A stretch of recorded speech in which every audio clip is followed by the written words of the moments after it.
حدیثو کې د روژې په فضیلت کې فرمایي چې دا روژه زما دپاره ده، دا روژه زما دپاره ده او د دې بدله به زه پخپله ورکوم. پخپله به ولې ورکوم؟ نور اعمال چې بندګان کوي نو د هغې بدلې به فرشتې ورکوي. الله تعالی به فرشتو ته وایي دله دا بدله ورکړه، دا بدله وله ورکړه، دا صله وله ورکړه، د دې دا ثواب ورکړه. خو روژه الله تعالی وایي د دې بدل به زه پخپله خلاصوم.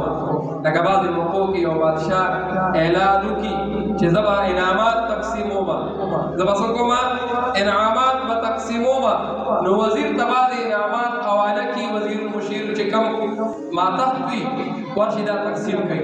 نو هغې په هغه خلکو انعامات تقسیموي او بادشاه سلامت یو اعلان وکړي چې پلانکي له به زه په خپل لاس ورکوم. نو چې هغه په هغې کې ډېر فرق وي که نه، چې کم کس له بادشاه انعام ورکړي او کم کس له د بادشاه وزیر انعام ورکړي نو په دې کې فرق وي.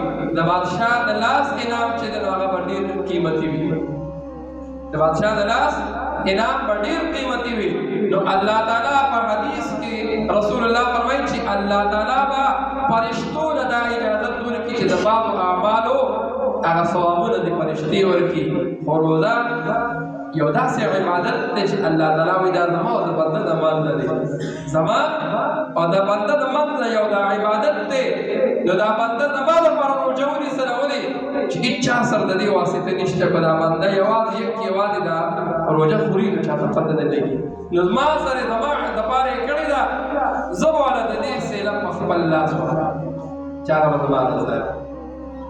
نو الله قرآن کې مو چې دا روژې صرف تاسو نه نیسئ بلکې مخکني امتونه چې څومره تېر شوي دي نو هغه یې نیسلي دي. د روژو خصوصیت سره فایده یې سره الله وایي لعلکم تتقون، د دې لپاره چې تاسو پرهیزګاره شئ، تاسو نیکان شئ.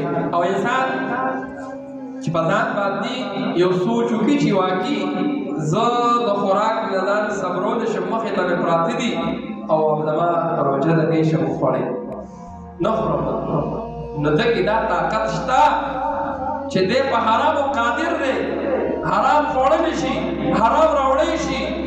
دی ولې هغه ټیم ځان نه بچ کړي؟ دی کولی شي دا چې دی لاس رستو کړي، دی لاس رستو کړي چې نه زه نه اخلمه، زه نه خورمه. دا رنګې په رمضان شریف کې انسان څومره د سترګو حفاظت کوي، یا زما وایي روژه ده، نو دې بنده کې دا طاقت شته چې دی د سترګو حفاظت د بغیر رمضانه هم کوي. دا 11 میاشتې څنګه چې په رمضان شریف کې دی د 15 وخته د پابندۍ او د باجماعت کوشش کوي چې دی د جماعت ته ورشي او د جماعت سره دې لمونځ وکړي.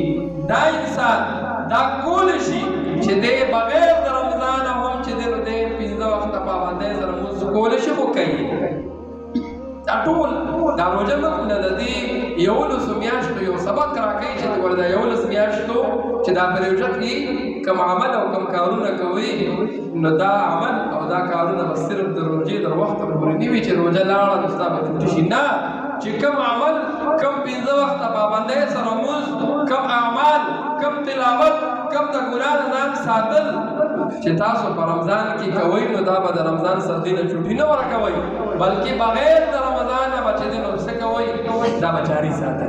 رمضان تیر شو هم به 15 وخته لمونځ کوئ. دغه رنګې که رمضان تیر شو بیا به هم چې څنګه تاسو د ګناه نه ځان ساتو هغه شانتې به ځان ساتئ.